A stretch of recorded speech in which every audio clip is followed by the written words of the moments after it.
베드로전서는 로마의 대대적인 핍박으로 인해 소아시아로 흩어진 그리스도인들에게 쓴 편지입니다. 그들은 변방에서 이민 생활을 할 수밖에 없었고 그리스와 로마 사람들에게 적대와 환멸을 받았습니다. 이런 상황에 놓이면 대체적으로 성도들은 자신의 정체성에 대해 혼란이 오게 되고 믿음이 흔들리게 되죠. 그래서 베드로는 그들을 향해 택함받은 나그네라는 정체성을 선포하면서 돌아갈 본향이 있는 존재라는 사실을 일깨워 줍니다. 그 본향은 이전에 살던 곳으로 돌아가게 될 거야가 아니라 썩지 않고 더럽히지 않고 쇠하지 않는 하나님의 나라이며 그 나라의 백성으로 새로운 정체성을 받은 존재이기에 살아있는 소망, 그 산 소망을 붙들라라고 권면하죠. 어린 양의 보배로운 피로 거룩한 백성, 곧 택함받은 나그네 된 소아시아 교인들에게 베드로는 22절과 같이 선포하고 있습니다. 같이 말씀을 한번 읽어볼까요? 너희가 진리를 순종함으로 너희 영혼을 깨끗하게 하여 거짓이 없이 형제 사랑하기를 이르렀으니 마음으로 뜨겁게 서로 사랑하라. 아멘. 마음으로 뜨겁게 서로 사랑하라. 왜냐하면 그 사랑이 서로를 하나 되게 하고 흔들림 없는 그리스도인으로 만들어갈 수 있기 때문입니다. 사랑하는 믿음의 동역자 여러분, 우리의 본향인 하나님 나라에 갈 때까지 우리 교회가 서로를 뜨겁게 사랑할 줄 아는 우리 교회 되기를 소망합니다. 주님의 사랑으로 뜨거운 교회 되기를 간절히 소망합니다. 우리 옆에 분들에게 이렇게 좀 선포하겠습니다. 사랑합니다. 축복합니다. 존경합니다.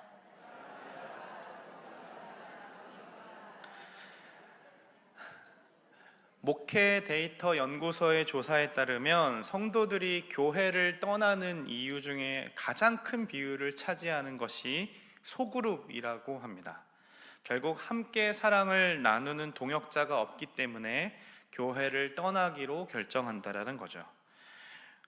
그런데 생각을 해보면 우리가 사랑하지 않았던 적은 없습니다. 우리 구역 식구들 진짜 사랑하잖아요, 그렇죠? 수요예배 참석 후에 우리 구역장분들 어떻게 하십니까? 구역원들을 너무 사랑하기 때문에 구역장분들 계속 나오셔서 성경 공부하시고 또 재정을 사용하기도 하고 집을 내어주기도 합니다. 그런데도 이 교회가 사랑이 없다라고 하면서 떠나는 사람들을 마주하게 되면 엄청난 상실감을 느끼게 되는 거죠.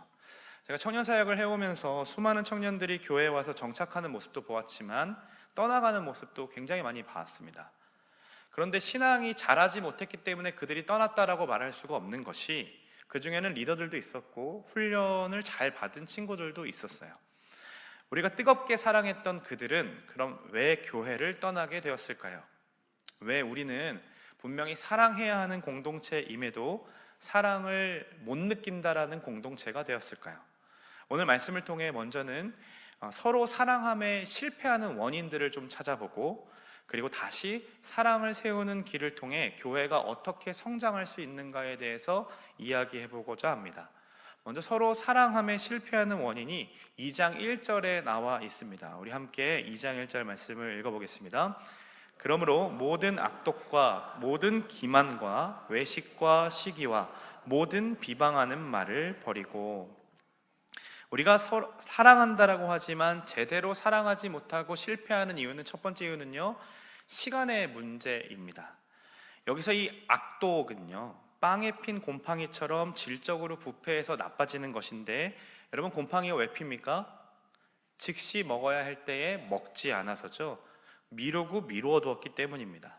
사랑하는 것도 마찬가지입니다. 주일에 우리 오늘 어떤 말씀 들었습니까? 어린아이와 같은 자들, 약한 자들을 섬기겠노라라고 이야기 들었습니다. 그렇죠? 그러면 우리는 즉시 반응하고 섬겨야 하는데, 나중에는 언젠가는 이라는 말로 차일피리 미루어 두기 때문에 실패하는 겁니다.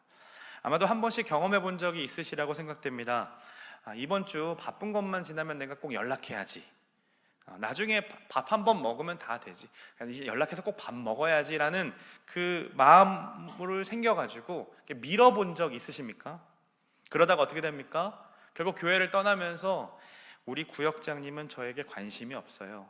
연락 한 번 없습니다. 우리 목사님은 한 영혼을 귀하게 생각하지 않는 것 같아요.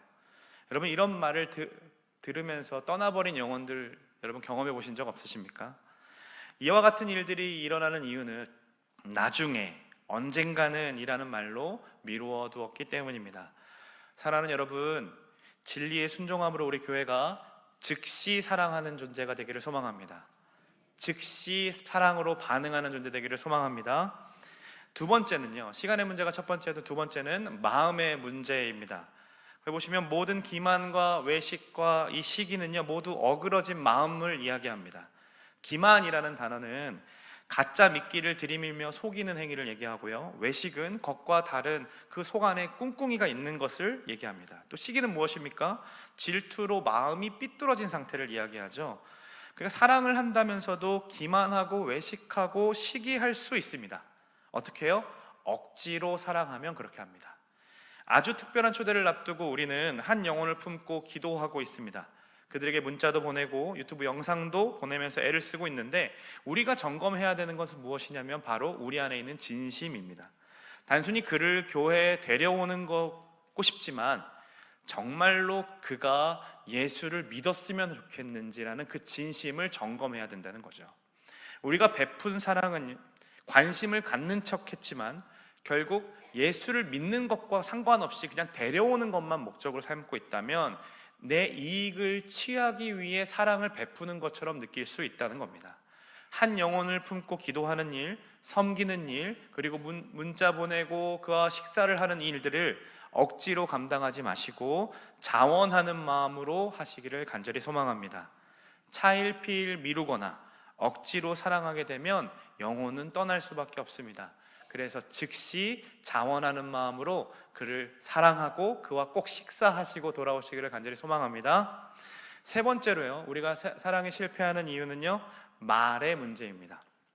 2장 1절 말미에 어떤 이야기가 나왔냐면 모든 비방하는 말을 버리고 라고 얘기하죠. 생각해보면 우리가 사랑을 표현하려고 했는데 즉시하지 않고 미루다가 그래도 구역장이니까, 그래도 리더니까 마음을 좀 표현하고 이렇게 좀 억지로 해봤더니 반응이 없을 때가 있습니다. 전화해도 받지도 않고 그냥 뜨뜻미지근하게 반응하고, 그러면 우리의 마음이 어떻게 바뀝니까? 그 영혼을 향해 비방하는 말을 내뱉을 수가 있습니다. 내가 그렇게까지 했는데 어쩜 이렇게 반응하지?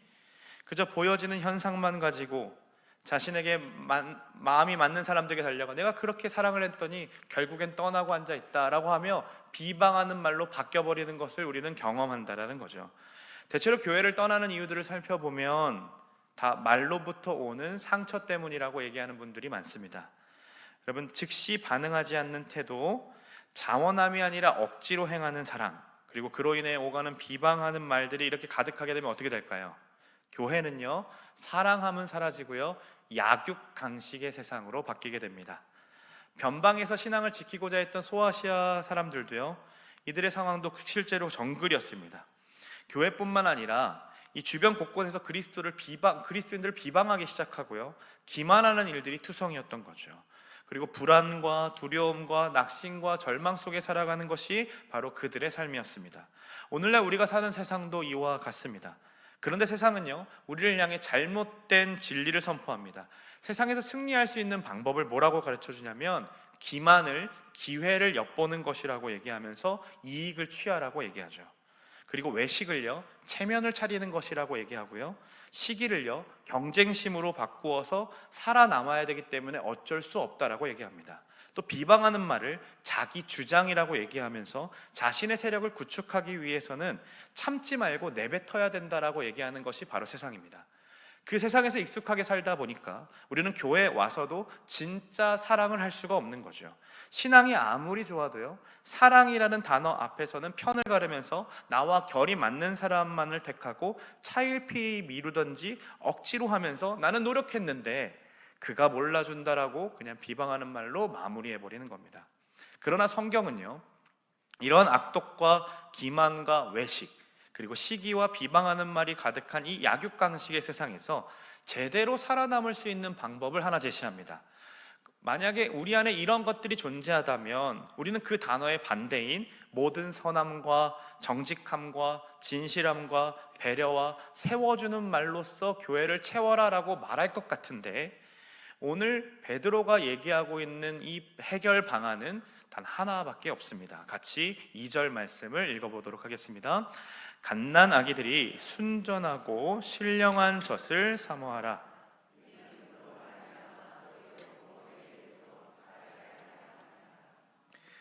오히려 더 강해져야 하고 약해지면 먹힐 수밖에 없는 이 약육 강식의 세상에서 젖먹이처럼 반응하라고 얘기합니다.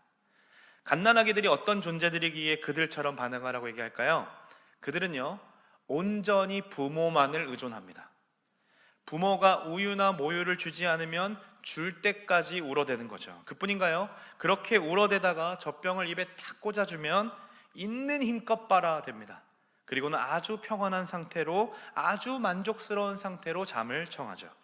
이게 약육강식 세상에서 이기는 방법이라고 얘기합니다. 어떻게 이게 이기는 방법이 될까요? 젖 먹는 힘이 누구보다 세기 때문에 그런 힘으로 살아가는 걸까요? 아닙니다. 젖 먹는 힘이 중요한 게 아니라 그 젖에 있습니다. 우유 자체에 힘이 있기 때문인 겁니다. 그게 뭡니까? 순전하고 신령한 젖입니다. 얼마나 힘이 있는지요? 그 신령하고 신령한 젖이 구원에 이르도록 성장하게 만든다고 합니다. 곧 거듭나게 하며 구원에 이르도록 하는 것이 무엇인지 베드로전서 1장 23절 25절까지 나와 있습니다. 한 번 더 읽어보도록 할까요? 너희가 거듭난 것은 썩어질 씨로 된 것이 아니요 썩지 아니할 씨로 된 것이니 살아있고 항상 있는 말씀으로 되었느니라. 그러므로 모든 육체는 풀과 같고 그 모든 영광은 풀의 꽃과 같으니 풀은 마르고 꽃은 떨어지되 오직 주의 말씀은 세세토록 있도다 하였으니 너희에게 전한 복음이 곧 말씀이니라. 아멘. 순전하고 신령한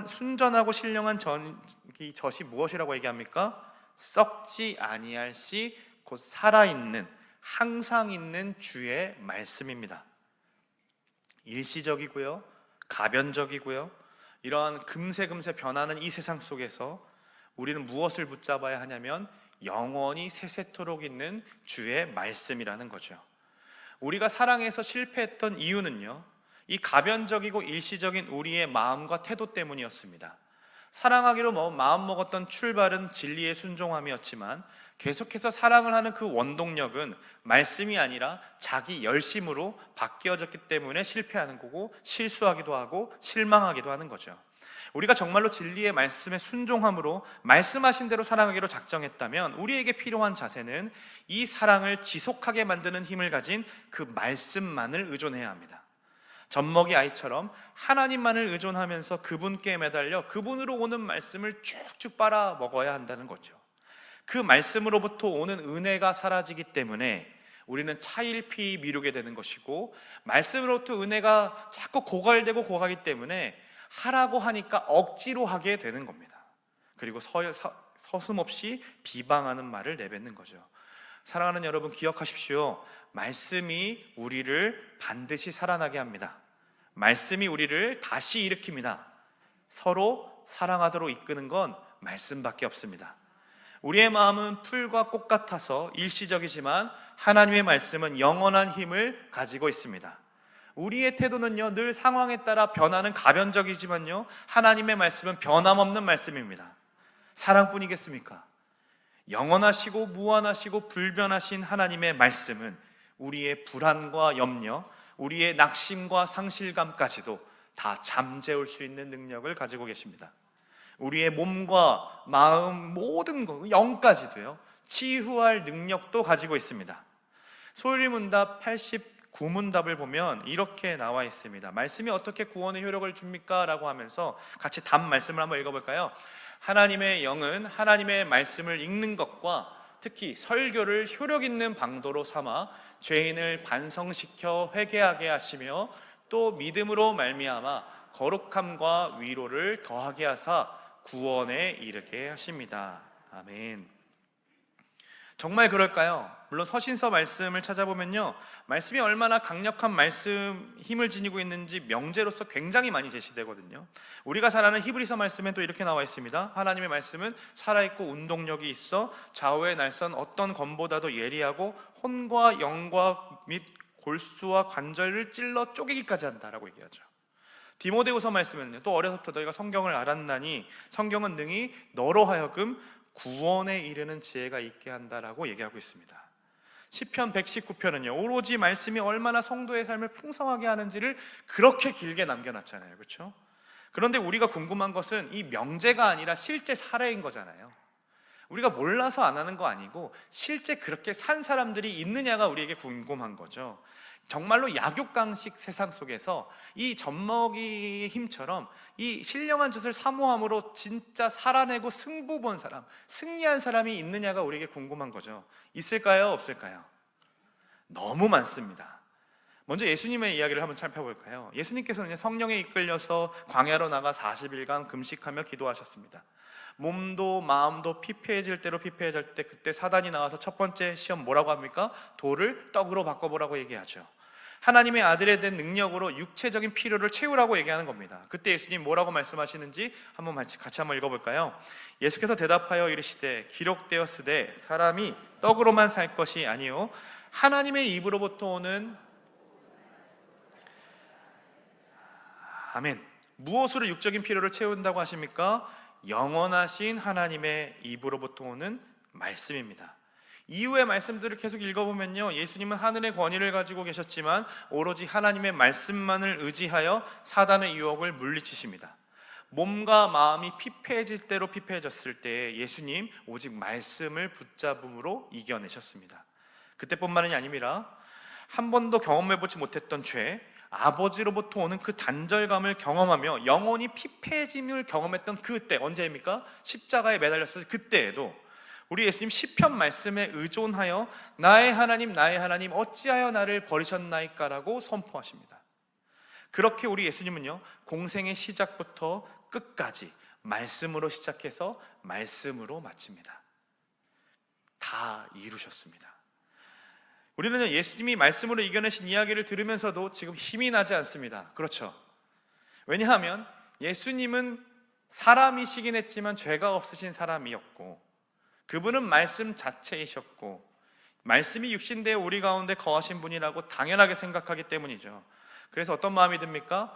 예수님이니까 이기셨지, 예수님이 우리와 좀 다르시니까 라고 생각하는 거죠. 그래서 한 명 더 소개하려고 합니다.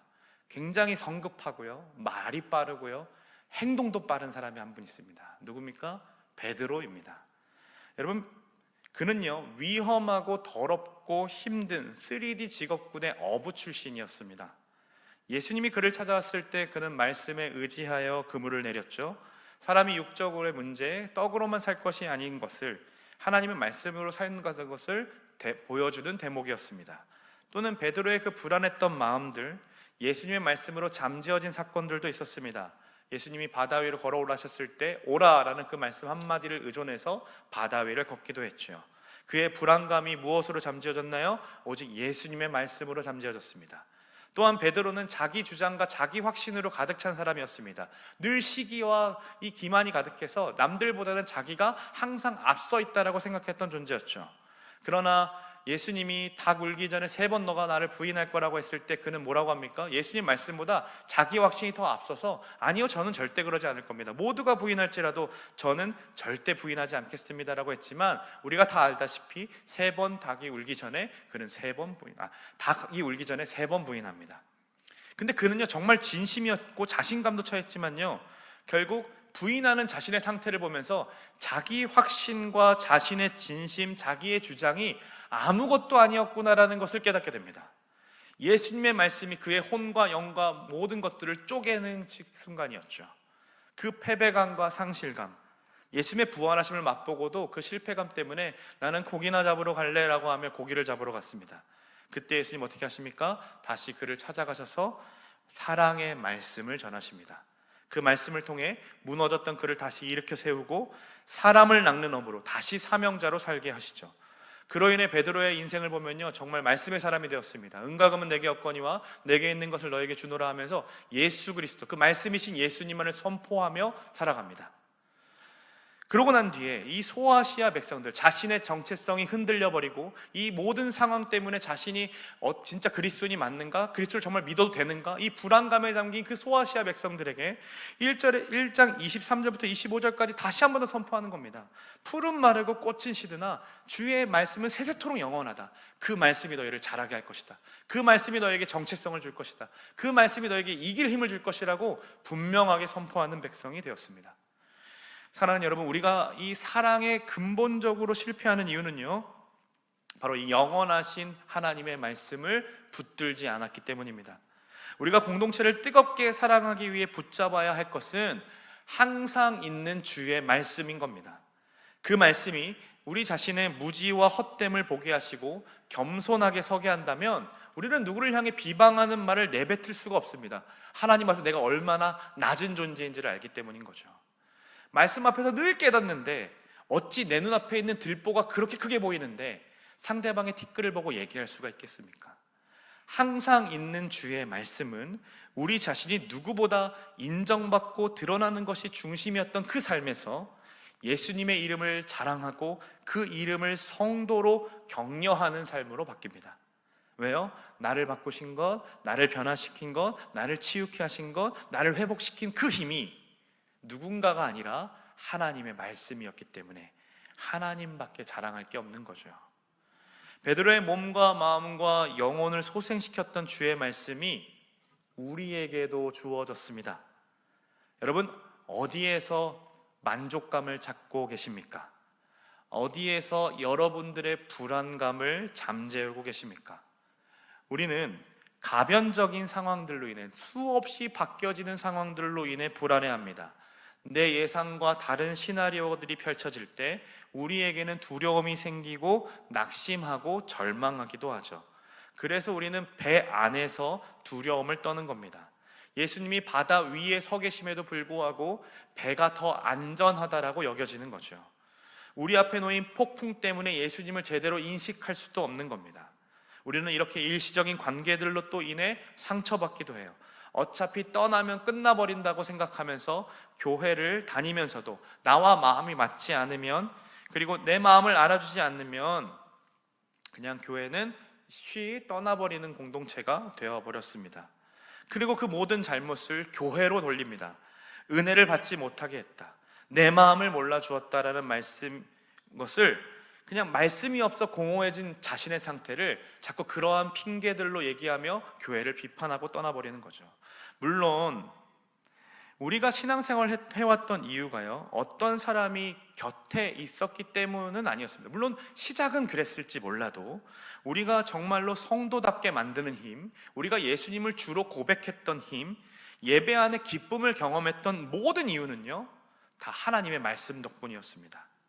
교회를 섬기게 했던 가장 큰 이유도요, 하나님의 말씀을 읽고 선포되는 그 말씀을 들었기 때문이었던 거죠.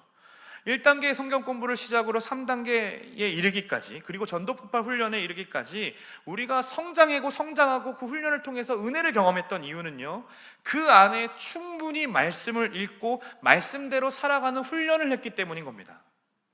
여러분, 우리는 지금 무엇을 두려워하고 무엇 때문에 불평하고 살아갈까요? 내 안에 말씀이 사라져감 때문에 두려워하고 불안해할까요? 아니면 내가 사놓은 땅값이 오르지 않기 때문에 두려워할까요? 우리 교회에 말씀이, 복음이 들려지지 않아 불평하고 있나요? 아니면 낙후된 시설로 인해 불편하고 있나요? 우리가 그토록 원하고 바라는 신령한 젖은 무엇입니까? 항상 있는 주의 말씀입니까? 아니면 내가 원하는 사람, 내가 원하는 상황, 내가 원하는 시설일까요? 사람은요, 변합니다. 아무리 좋은 사람이라도 사람의 마음은 일시적이기 때문에 상처받을 수 있습니다. 그러나 교회를 교회답게 만들고 정말로 우리를 예수님의 사람답게 만드는 건 절대로 사람이 아니었습니다. 무엇이 우리를 성장하게 만들었습니까? 항상 있는 주의 말씀이었습니다. 썩지 않는 말씀이 계산교회를 계산교회 되게 하였습니다. 이 교회를 좋은 곳, 좋은 교회로 만드신 분은 항상 있는 주의 말씀이었다는 거죠. 좋은 담임 목사님과 부교육자들을 보내주시고 그들의 성정대로 사용하셔서 때마다 적실하게 말씀을 들려주시고 지금까지 인도해 주신 분은 사람의 뛰어남 때문이 아니라 하나님의 완벽하신 계획 때문이었습니다. 그 하나님의 말씀이 우리를 자라게 했던 거죠. 그 말씀을 통해 우리는 하나님의 인자하심을 맛보면서 우리는 우리 주변의 사람들을 사랑하고 사랑할 수 있게 하셨습니다. 주님 오실 때까지, 우리가 천국에서 다시 하나님을 찬양하고 예배할 때까지 영원하시고 불변하시고 무한하신 그 하나님의 말씀을 붙들며 살아가는 우리 교회 되기를 간절히 소망합니다. 거기서 발견한 주의 선하심, 그 인자하심, 자비롭고 노하기를 더디하며 끝까지 나를 오래 참아주시는 그 하나님을 경험할 때에 우리는 우리 안에 있는 모든 불안과 염려들은 사라지고 나를 넘어서 내 이웃을 뜨겁게 사랑하는 데까지 이르게 할 것입니다. 제가 감사하게도 지난 교회에서 7년간 사역을 하면서 그 교회는 7년을 사역하면 부교육자들에게 한 달 정도를 쉬게 하는 안식월 제도가 있었습니다. 그래서 작년에 제가 미국을 좀 다녀올 기회가 있었는데요, 2020년에 청년들을 데리고 비전 트립을 다녀온 경험이 있었어요. 그때 만났던 하나님을 우리 가족들에게도 좀 경험시키고 싶어서 가족들과 함께 큰맘 먹고 이제 미국의 동부와 서부를 다녀왔습니다. 그래서 LA에서 이제 라스베가스까지 운전을 하면서 가야 하는데요, 한 5시간 정도 되는 거리거든요. 내비게이션이 고속도로가 아니라 이 국도를 타게 하는 거예요. 그러다 보니까 모하비 사막이라는 곳을 만났습니다. 이렇게 생겼습니다. 제가 찍은 사진 아닙니다. 저 길을 그냥 쭉 달리는 거예요. 그러면 얼마나 좋겠어요, 그렇죠? 막 달리고 있는데 저 노을이 딱 떨어지는데요, 그렇게 멋있을 수가 없더라고요. 그래서 아내와 차라리 내려서 사진을 찍고 진짜 하나님 만드신 이 자연이 참 놀랍다 하며 기뻐하고 즐거워하고 있었는데요, 그러고 다시 이렇게 가고 있는데 문제는 그때부터였습니다. 노을이 딱 지니까요, 방금 보셨죠? 가로등이 하나도 없거든요. 새까매지는 거예요. 옆에서 아내가 핸드폰으로 어디까지 왔는지 막 찾는데요, 인터넷이 터지지가 않습니다. 미리 다운을 받아 틀어놓은 내비게이션을 제가 혹 습관적으로 끄기라도 했다면 사막 한가운데 갇히는 상황이었던 거죠. 그래서 헤드라이트를 켜고 내비가 시키는 대로 앞만 보고 가는데 제 마음이 굉장히 두려워지더라고요. 불안했던 아내와 딸에게 계속 괜찮다, 아유 다 길이 있다, 가면 있다 이렇게 말은 했지만 너무 긴장해서 어깨가 막 무거워졌습니다. 그때요, 제 느낌과 제 판단은 중요하지 않았습니다. 불안하지만 할 수 있는 건 내비게이션 말만 믿고 따르는 거였습니다. 사랑하는 여러분, 광야 같은 삶을 지날 때 우리가 의존해야 될 것은 다른 게 아닙니다. 우리의 느낌도 아니고 우리의 생각도 아닙니다. 그 길을 정확하게 인도하고 있는 주의 말씀뿐입니다. 그 말씀은요, 핸드폰처럼 위성 상황에 따라 터지고 안 터지고 하는 것이 아닙니다. 그래서 미아가 될 걱정도 없습니다. 물론 처음 가보는 길이기 때문에 불안하고 두려울 때가 있지만, 또 주변 사람들이 안 보여서 나 혼자 걷는 길처럼 보일 때도 있지만, 그때에도 우리는 주변을 보는 것이 아니라 말씀을 바라보며 걷는 겁니다. 영원하신 말씀을 의존하면서 걷는 거죠. 제가 이렇게 두려움의 핸들을 붙잡으면서 막 가고 있는데 순간순간 마음이 안심되는 상황이 있었습니다. 그게 언제인 줄 아십니까? 저 반대편에서 오는 차들입니다. 그게 안심이 되더라고요. 왜요? 이게 길이 맞구나, 내가 잘못 가고 있는 게 아니구나 생각이 드는 거죠. 그렇게 가다가 저 멀리 고속도로의 빛이 보였습니다. 수많은 빛들이 그 라스베가스를 향해 가는 빛이 보이는 거예요. 그때 모든 어깨의 짐들이 내려지면서 와, 이제 안심해도 된다라고 생각이 들었습니다. 그런데요, 이게 꼭 교회 공동체 같은 거예요. 일주일의 삶을 살다 보면 우리는 홀로 싸우는 삶 같아 보일 때가 있습니다. 혼자 싸우는 것 같고요, 이 길이 맞는가, 나만 이렇게 열심인 거 아닌가, 나만 뜨겁게 사랑하는 거 아닌가 라는 생각을 하게 됩니다. 그런데 이 자리에 나와서 우리가 함께 예배하면요, 무엇을 느낍니까? 나와 같이 함께 싸우는 자들이 있는구나, 나와 같이 말씀을 의존하며 버티고 견디는 자들이 있구나, 이 사실에 안도감과 안정감을 누리고 평안을 느끼죠. 그게 말씀 공동체가 주는 힘입니다. 우리가 지금 함께 모여서 예배하는 동역자들이 바로 서로에게 이런 존재인 겁니다. 그런데요, 제가 운전하다가 놓친 게 하나 있었습니다. 불빛을 저 앞에 두고 잠시 숨을 고르고 싶어서 차를 갓길에 세웠습니다. 그리고 잠시 창문을 딱 열었는데요, 양 옆으로 수많은 별들이 이렇게 있는 겁니다. 너무 멋있죠? 제가 찍은 거 아닙니다. 저 별들을 보는데요, 이전까지의 불안감은 다 사라지고요, 그 모든 마음속에서 깊은 곳에서 울려는 찬양이 막 넘쳐나기 시작했습니다. 주 하나님 지으신 모든 세계, 주님의 높고 위대하신 이 찬양들이 막 넘쳐나기 시작하는 거예요. 어쩌면요, 아까 그 모아비 사막에서 더 많이 볼 수 있는 게 별들이었습니다. 빛이 없는 존재일 때 더 많이 볼 수 있으니까요. 그런데 왜 안 보였을까요? 불안하고 생존에만 급급했기 때문입니다. 사랑하는 여러분, 우리가 함께 싸우는 이 길 가운데 보이지 않는 것처럼 보여도 하나님은요, 별보다 영원히 더 가까이, 더 밝게 계시는 분이십니다. 그래서요, 우리는 말씀을 늘 가까이 두고 사는 거죠. 왜요? 하나님이 멀리 계시지 않는다는 것을 이 성경을 읽으며 설교를 들을 때마다 경험하는 겁니다. 흔들리고 불안할 때마다, 내 안에 사랑이 희미해져 갈 때마다 언제라도 찾아 읽을 수 있는 그 말씀 앞에 서는 거죠.